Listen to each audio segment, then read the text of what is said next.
¿Y cómo dijo Karol G? En mi vida nunca más permitiré que alguien me haga sentir que soy muy importante un día y al siguiente que no valgo nada.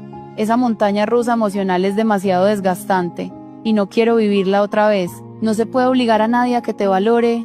El amor y el respeto no deberían ser algo que tengamos que pedir o suplicar. Todos merecemos sentir que tenemos un lugar y un valor en la vida sin tener que convencer a otros de nuestra importancia. No debería ser necesario demostrar que somos dignas de amor y respeto.